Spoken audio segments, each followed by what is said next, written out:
Now, does the name Polish Anna mean anything to you? Well, on text this morning, you can text me too, 81333, start your message with the word Leeds. Charlie says, Polish Anna, I have clear memories of her. Oh, now, listen, you might come in very handy, because if you were in Bradford during the 70s and the 80s, Polish Anna's name will ring a bell with you. She was a very prominent person in the city at the time, and a very colourful character too. And one man, Phil Robinson, he's a historian from Bradford, is trying to collate the stories about her and to build up a better picture of who she was. And he joins me now. Good morning, Phil. Good morning. It's quite nice that instant response there. Yes, I remember her well. So who is she? And what was she like? And if you're around, like you say, in the 60s, right up to the 80s, you'd have probably known about her and been aware of her and probably kept a wide berth of her. Oh, really? Yeah, because she was a very loud person. She'd often put her fingers in her mouth and whistle and sing. Really? And, yeah, and she had a thunderous voice that used to send the pigeons flying into the sky of the market. So would she wander around then, just yeah, being noisy? She'd be around places like John Street Market and Rawson Market and the Morrisons, and she sort of ruled the roost round there, you know. Did she? Yeah. And why do you want to collate stories? Because what's actually... I mean, we should go through the fact that she is no longer here, is she? No, she died in 85. Right. And so why are you doing this then, Well, Phil? a lot of people know me from All About Bradford, the website, and I've got quite a few different stories of from all over Bradford of all the different characters that we had in them days, and, you know, there were quite a lot of them at one time, you know. And what are you going to do with the stories that you gather and you collate, Phil? Well, they're all on my webpage, and eventually, you know, maybe I will make a book to sort of save... you know, for people in the future. Yeah. You know, to you know, so they can see what people were like in the past. I'm looking at pictures of her, which you very kindly brought in, and she sports a bobble hat in most of the pictures that you've got of her, and a cardigan. She's wrapped up nice and warm, but she has got her stick with her at all times, Phil. Yeah. And this stick is something that she would, well, I've heard that she used to sort of wave it around quite a bit in order to get food from the store holders. Yeah, she did. She used to go around and demand food from people.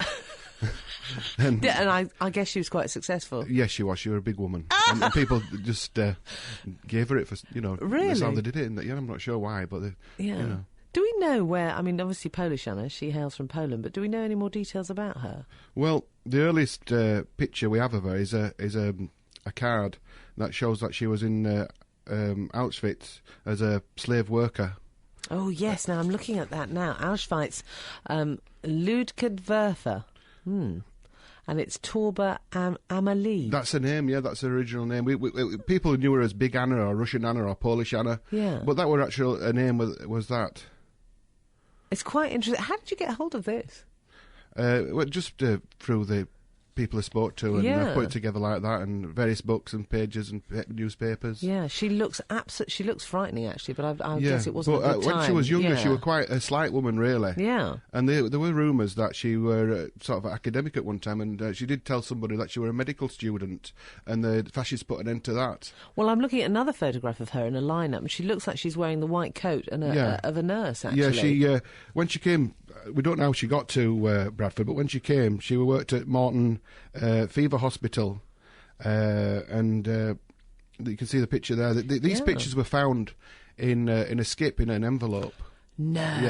Yeah. I don't know if it were after she died, but someone found an envelope with it, and the pictures were all found in there that we have on the website. Unbelievable. And they could have been lost. Yeah. So your job, and you're just doing this voluntarily, aren't you? And you're going to collate the information, put it on the website. There's quite a lot on already, yeah. Yeah. And why do you want to do this? Just because you think her memory should be... Yeah, that's exactly why, yeah. It's just nostalgia. Yeah. And people love it. When I put this on my website, I've got a guest book, and the guest book's got maybe 1,000 people who's left messages. They were frightened of her, but when she died, they didn't know the true story of her, because there's a lot more to it than that, that she were experimented on by the Nazis, and they were trying to Well, they injected all sorts of stuff into him. This is just rumour, of course. Yeah. They injected testosterone or steroids or God knows what else into her to try and create, like a lot of tyrants try to create the ultimate soldier. They were experimenting on her, so it's like a cruel twist of fate, And are these stories that she sort of imparted to people in her life? And when I was younger, I saw this woman, so people said, oh, that's that woman they tried to turn into a man. And this is what we're going on, and this is what people thought. But a lot of people thought that she were mentally ill. But I think a lot of it was down to what she'd witnessed and seen through her life, and what the traumas that she'd been through. Yeah. And she died in December of 1985. There's a photograph of her gravestone, and please pray for Anila Anna Torba, aged 76. Yep. So she lived, To see what they'd done to her and that, yeah. I mean... and where is this grave? It's in North Byley Cemetery. It's sort of Lowmore area of Bradford. Have you sort of been in contact with friends of hers? Did she seem to have any friends, Phil? I haven't spoke to anybody about it. And at the funeral, somebody did turn up from Vienna, but nobody spoke to her. Yeah. It's a bit strange. Yeah. So, if people have any stories about her, you'd obviously like to hear from them. Yeah, well, I've got a guest book, and it's full of things anyway. They can go look at the stuff that's already been put in there, and also they can write a new one. And is that on the is that on your That's on webpage? my webpage, All About Bradford. All About Bradford. Yeah. So if you can impart any more information about Polish Anna, sounds like an absolute character that a lot of people were terrified of, Phil. Yeah, definitely. Yeah. You'd be glad of it. Phil Robinson, he is a historian in Bradford. All About Bradford is the webpage, the website. Thanks so much for popping in. Very good to meet you, Phil.